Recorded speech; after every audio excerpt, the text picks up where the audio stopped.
So this is the deep squat test that has 3 progressions. So the first progression would be a regular deep squat. Are you able to do it or not? If you are not able to do it, you just follow the program and see improvements. Regular squat means that your feet are parallelly looking forward and they are about hip distance apart.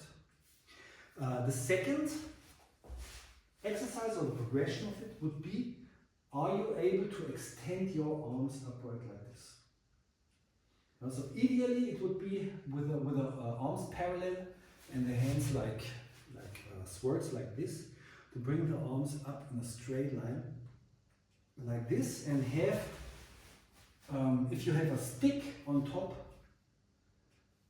you should be able to bring the hands right over the midline of your feet.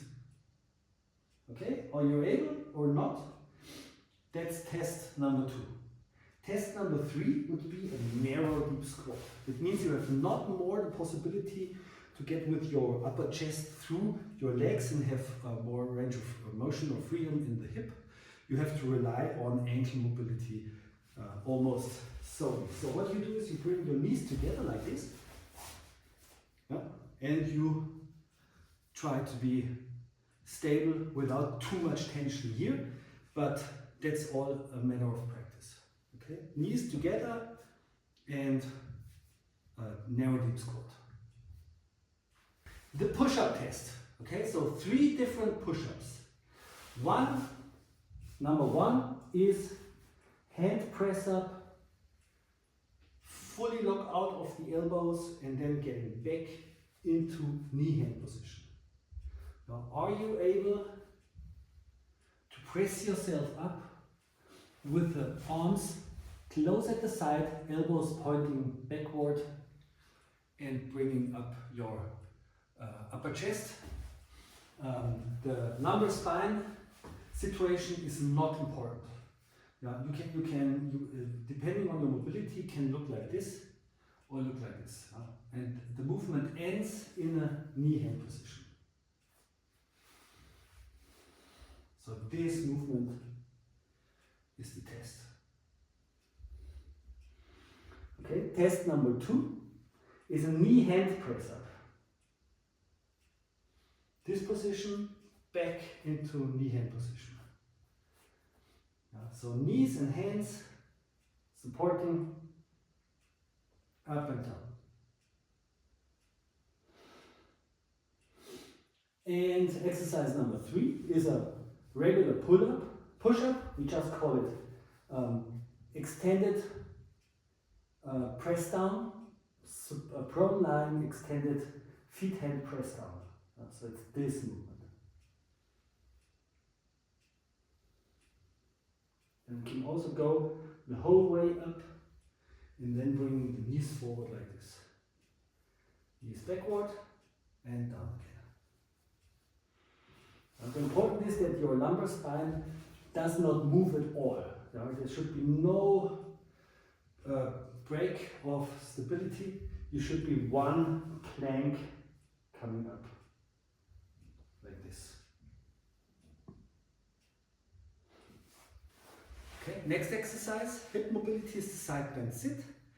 What you are doing is you have your foot extended like this, and then you look how much room is here under your sitting bone and the floor. Now, can you bring nothing in? Can you bring the fingers in? Can you bring the whole hand in? Okay, and then you compare this to the other side. Now, fingers or the whole hand. Okay, and then you may feel an asymmetry. You may feel both sitting bones are quite high. You're sitting quite square like this. Or you feel quite good balanced, but you have a bit of a asymmetry. And it is more important to get rid of the asymmetry than of a specific performance. Okay, this was test number 1. Test number 2, are you able to, when you have your feet close to the butt, to switch from side to side with assisted hands helping you like this. Now, is the hip mobility there to reverse this position with the helping hands? The hands are compensating for lack of abdominal strength. Okay, and if this is possible, you have a third possibility.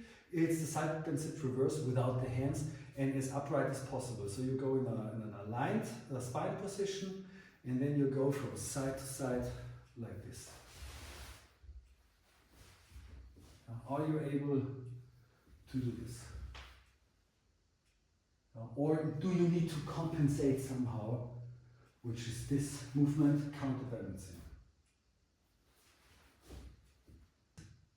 So the next one is sitting up from supine lying. We have 3 arm positions that are deciding on your condition.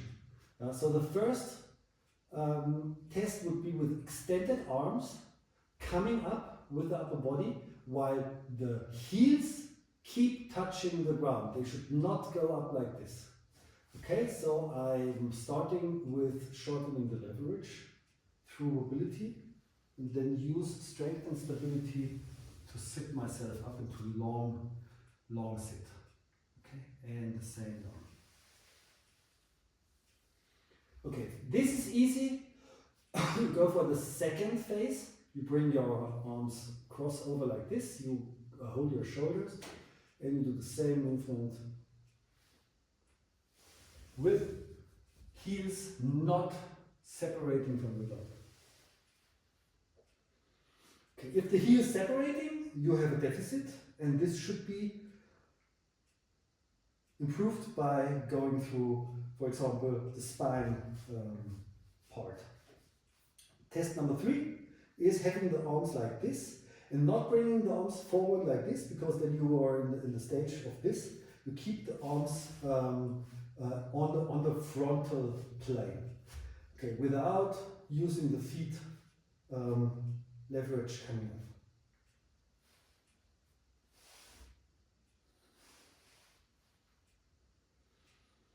Yeah, one more.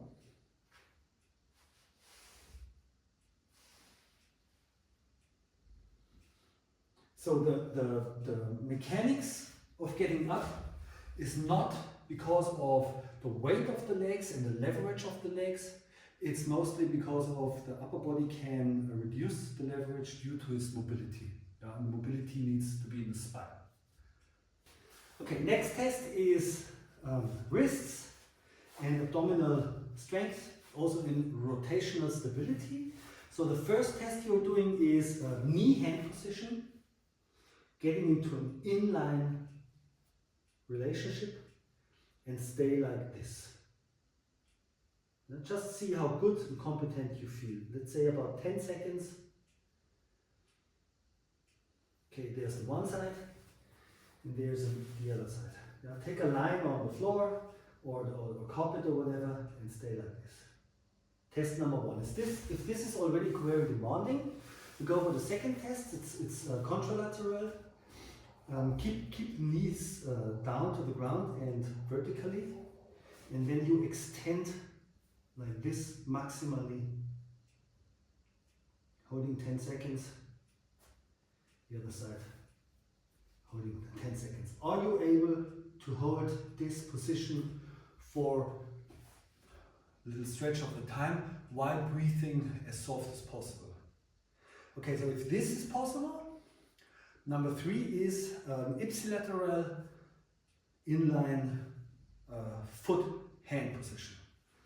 Yeah, so again, this criteria, and now I go for lifting 2 points of support on one side and balancing on one line again, but ipsilateral relationship between feet and arm. Looks like this. Shifting my body weight, my center of gravity wants into this place of support, and I keep it here and wait 10 seconds.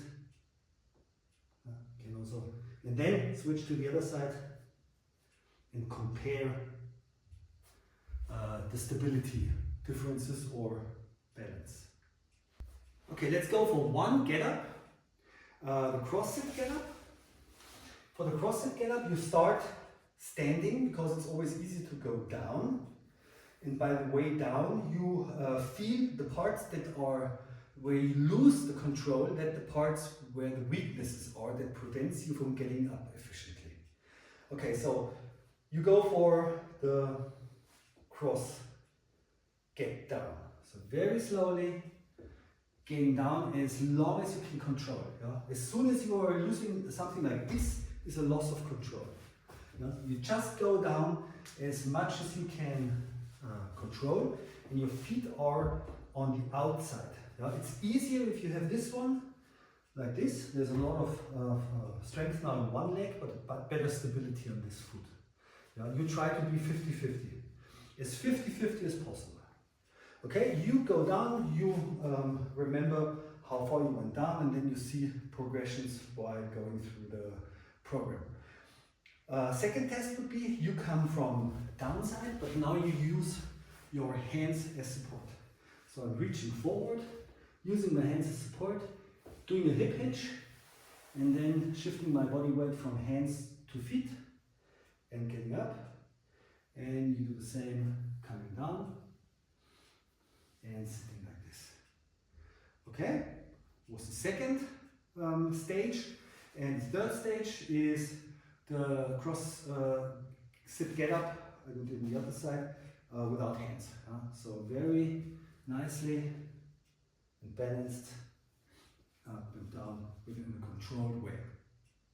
Test for the shoulders in hanging. So you find somewhere a bar which is a bit thicker than this one. This is not a bar, but something like an ordinary bar on outside park, children's climbing structure. But test the whether it stands your or holds your body weight, and then do the following. So the first test is that you just go to the bar and hang in a dead hang passive. That means the difference between passive and active is that I'm just hanging and focusing on the grip. The rest of my body is just loose hanging down. Now, how long can you hang? You count the time. The second test would be, can you do an active hang? That means, can you pull yourself up so your shoulder blades come down? Now, so the bar is rigged and you pull yourself up, and your shoulders are getting broader and your scapula at the back are getting pulled down towards the spine. This movement. Okay, so you go in an active hang and you hang like this for the timed seconds. And the third one is the sequence of passive hang, active hang, and then you add an elbow bending. Now it looks like this. Hanging, passive, hanging actively, and then try to bring the elbows in a little bend, like this. And hold there for specific seconds, and then come up again. So that's the first 20% of a real pull-up, and most people have the problems of getting out of a passive hang into an active hang and activate the elbow bend. Now this is the big black hole for most people doing a pull-up. Most of them can work here, where the muscle is strong already, but out of this complete deduction and separation, bringing the back into a stable packed shoulder, this is the most important thing for shoulder health and practical applications. Yeah? And you should watch that when you want to bend the elbow at the third stage, that your elbows actually also want to come in. They don't want to go out, they want to come in. Yeah?